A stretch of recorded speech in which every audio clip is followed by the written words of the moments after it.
pagi untuk kita semua. Senang boleh berkumpul kembali pagi hari ini. Dan minggu lalu kita belajar dari Efesus pasal yang ketiga.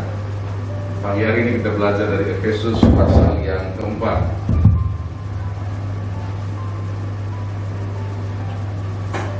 Berapa banyak di antara kita yang sudah sering dengar kata persatuan atau kesatuan? Sudah sering ya?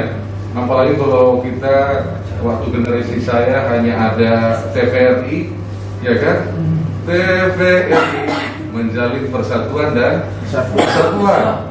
Nah, kata kesatuan dan persatuan ini sudah sering kita dengar. Kita sering mendengar kalau lidi sepotong hanya bisa jadi tusuk sate. Tapi kalau banyak bisa digunakan untuk menyatu dan lain sebagainya. Kalau kita berbicara tim sepak bola, tim pujian penyembahan bahwa kerjasama tim, pasti kita sudah sering mendengar bahwa persatuan itu begitu luar biasa, baik dan indahnya. Malahan di perjanjian lama ketika penduduk bumi bersatu, mereka bisa membangun menara yang paling besar pada zamannya, itu menara Babel. Sampai Tuhan harus mengacaukan bahasa mereka saking bersatunya. Makanya bersatu itu luar biasa. Katakan kiri kanan, bersatu luar biasa. Bersatu luar biasa. Nah, dan sering sekali nasihat orang tua juga, bersada kamu beri anakku. Betul ya? Marsada hamusude anakku. Sekalipun kadang-kadang orang tua kita juga gagal menunjukkannya ya, di kasus saya lah gitu. Jadi mereka kenapa? Karena tahu indahnya persatuan itu luar biasa, kesatuan itu luar biasa, baik luar biasa. Dan di teks kita hari ini ada yang nggak di foto yang ada? Oh, Ibu Rosinta dan Agri ya. Next time datang. Nah, dikatakan di ayat 4 dan 6, next. Dikatakan kita satu tubuh, satu roh, sebagaimana kamu telah dipanggil kepada satu pengharapan yang terkandung dalam panggilanmu. Kita semuanya dipanggil. Katakan kiri kanannya, kita dipanggil. Kita dipanggil. Satu Tuhan, satu iman, satu baptisan, satu Allah dan Bapa dari semua. Allah yang di atas semua dan oleh semua di dalam semua. Perhatikan kata satu-satu. Begitu pentingnya kesatuan. Dan ada kata satu baptisan. Nah, jadi mungkin orang bingung, kok satu baptisan ini bukan tentang caranya ya. Karena ada orang dibaptis di kolam renang, ada yang dibaptis di sungai, ada yang dibaptis di gereja. Yang mana yang maksudnya ini bukan caranya. Ya, jadi jangan satu baptisan itu ya kita beda-beda baptisan kan. Ada yang dipercik, ada yang dituang air, yang mana ini maksudnya baptisan roh. Baptisan air itu hanya simbol. Yang menyelamatkan itu adalah baptisan roh. Next. Kenapa akhirnya kita perlu menjalin kesatuan? Karena di ayat 7 kita diingatkan, tetapi kepada kita masing-masing telah dianugerahkan kasih karunia menurut ukuran pemberian Kristus. Kita diberikan karunia-karunia yang berbeda-beda. Kekurangan saya mungkin kelebihan saudara sekalian. Kelebihan saudara sekalian mungkin kekurangan saya, sama aja ya. Nah, begitu juga sebaliknya. Jadi kita diberikan berbeda-beda. Justru dalam kekurangan, dalam perbedaan kita itu, mari kita menjalin persatuan. Ini yang ditekankan oleh teks kita pagi hari ini. Namun seindah apapun persatuan, sehebat apapun kita mengerti persatuan itu, seringkali kita tidak bisa untuk melakukannya. Seorang evangelis Richard Chin, next, dia berkata begini, jika kita jujur, persatuan adalah cobaan bagi umat Tuhan. Ambisi yang egois dan kesombongan yang sia-sia meringkuk di pintu setiap gereja Kristen. Kecemburuan dan persaingan muncul di dalam kelompok studi Alkitab, pertemuan staf pastoral, pertemuan anggota dewan gereja, sinode dan suku Kristen, ya dikatakan suku Kristen ini semua orang Kristen. Kenaikan dan kejatuhan para pemimpin Kristen seringkali karena hanya memperhatikan kepentingan mereka sendiri dan bukan kepentingan orang lain. Dan rasa sakit dan kesedihan dari perilaku seperti itu dapat menyebabkan penyimpangan dan kerusakan yang tidak dapat diperbaiki. Itulah sebabnya persatuan sangat dihargai di dalam gereja Tuhan. Jadi semanis apa dan seindah apapun persatuan itu, kita ditantang tidak hanya gara-gara perbedaan, tapi dari diri kita sendiri ada keegoisan dan kesombongan. Itu makanya Paulus memberikan nasihat di ayat 1 dan 3. Di ayat 1 dikatakan next.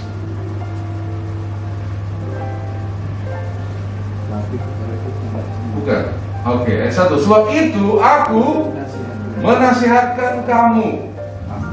Aku orang yang dipenjarakan karena Tuhan. Aku yang sudah bayar harga untuk keselamatan kalian. Aku yang sudah dibuat menderita demi orang-orang yang bukan Yahudi mengenal Tuhan, supaya hidupmu sebagai orang-orang yang telah dipanggil berpadanan dengan panggilan itu.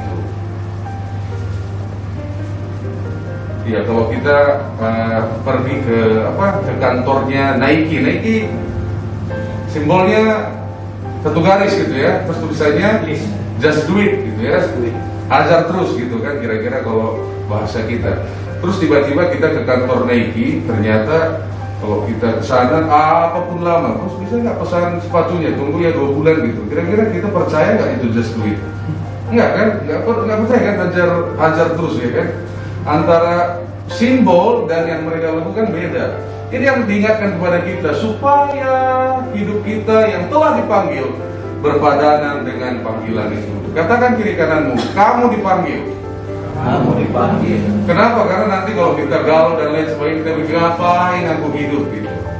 Karena kalau kita tahu kita dipanggil, kita tahu artinya mengapa kita hidup. Hidup kita ini bukan kecelakaan. Sama seperti kursi dibuat untuk diduduki. Demikian halnya kita semuanya dipanggil. Dipanggil untuk apa? Semua kita apakah dipanggil untuk menjadi WL semuanya? Atau dipanggil untuk menjadi pengkhotbah semuanya? Kita dipanggil untuk di Roma 8 dengan jelas dikatakan ayat 29 next.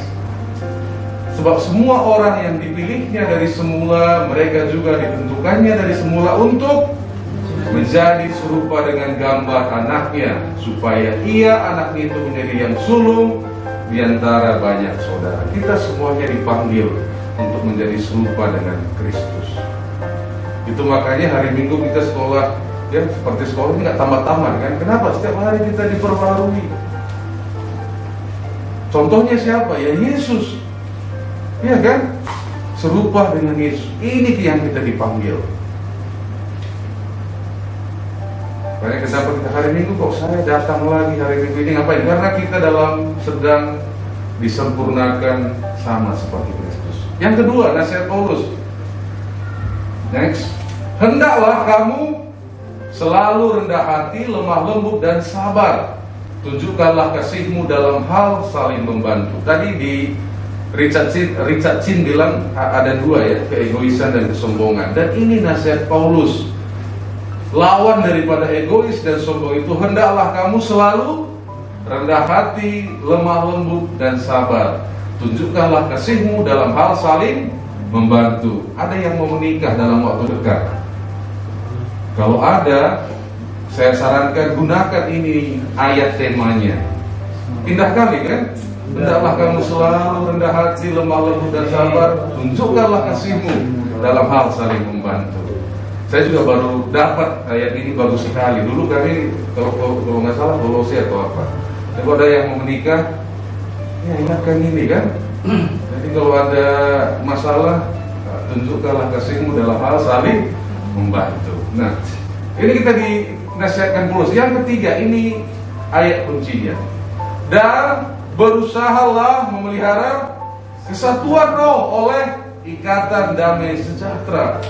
Bahasa Inggrisnya di dalam NIV, make every effort Lakukan segala usaha, bukan hanya pelihara, untuk menjaga kesatuan. Kenapa Paulus katakan lakukan segala usaha? Karena gereja lebih gampang terpecah daripada bersatu. Karena bersatu itu indah, tapi ada harganya. Benar ya? Kadang untuk bersatu itu menyakitkan. Makanya dikatakan berusahalah, make every effort, lakukan segala usaha. Karena lebih mudah untuk tidak menjaga persatuan, lebih mudah untuk komplain, lebih mudah untuk menyalahkan orang lain, lebih mudah untuk melempar tanggung jawab.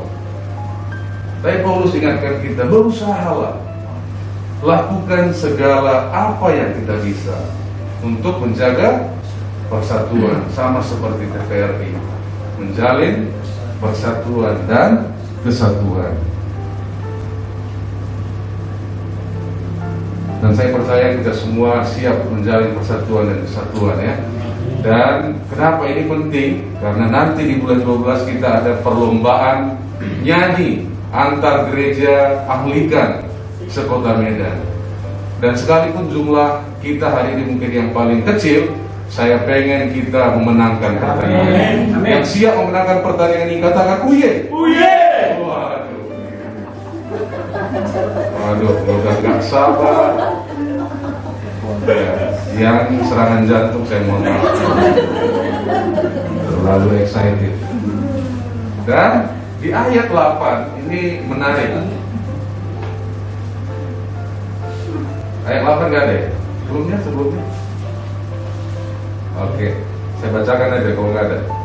Di ayat 8 dikatakan, itulah sebabnya, kata Nas, tatkala ia naik ke tempat tinggi, ia membawa tawanan-tawanan yang berikan pemberian-pemberian kepada manusia. Next, ayat 11 dan 12. Dan ialah yang memberikan baik rasul-rasul maupun nabi-nabi, baik pemberita-pemberita Injil maupun gembala-gembala dan pengajar-pengajar. Dialah yang memberikan kepada kita di gereja ini pemain musik, multimedia, penerima tamu, ada banyak macam pelayanan. Untuk apa? Untuk memperlengkapi orang-orang kudus bagi pekerjaan pelayanan, bagi pembangunan tubuh Kristus, yaitu gereja. Dalam konteks kita hari ini yaitu NLAC. Untuk apa? Untuk memperlengkapi, untuk membuat sempurna, untuk meningkatkan ya. Bahasa aslinya itu katartismon, ya, bahasa Yunaninya, bringing to a condition of fitness, supaya kita semuanya siap lebih baik lagi dalam melayani Tuhan. Yang WL lebih baik lagi melayani Tuhan. Yang menerima tamu lebih baik lagi melayani Tuhan. Yang multimedia lebih baik lagi. Agar apa? Agar membangun tubuh Kristus. Dan gak semuanya bisa jadi WL kan? Kalau bayangkan kalau semuanya kita tadi jadi WL, di mana tempat Bang Tambun nyanyi ya kan? Geser dulu di sana, nggak ada yang dibawa. Jadi Bang Tambun WL mungkin ada di antara kita yang dipanggil untuk membagikan brosurnya lewat sosial media kita, sehingga kita bisa melihat bahwa kedepannya kursi-kursi yang kosong boleh penuh. Kita semua diberikan Tuhan bermacam-macam keahlian, karunia yang bisa kita gunakan untuk apa? Untuk pembangunan tubuh Kristus. Yang pertama, kita dipanggil. Jadi jangan, aku ke gereja hanya pelengkap aja, enggak. Semuanya kita dipanggil. Semuanya kita diberikan porsi untuk melakukan bagian kita. Mungkin kita merasa, aku nggak terlihat. Sama seperti tubuh kita yang nggak terlihat, semuanya yang paling penting kan? Jantung, ginjal, semuanya yang paling penting. Jadi jangan katakan, karena aku nggak WL mungkin aku nggak penting, seperti Bang Tambung. Enggak, semuanya kita penting. Semuanya kita punya bagian. Agar apa? Next, sampai kita semua telah mencapai kesatuan iman dan pengetahuan yang benar tentang anak Allah, kedewasaan penuh dan tingkat pertumbuhan yang sesuai dengan kepenuhan Kristus.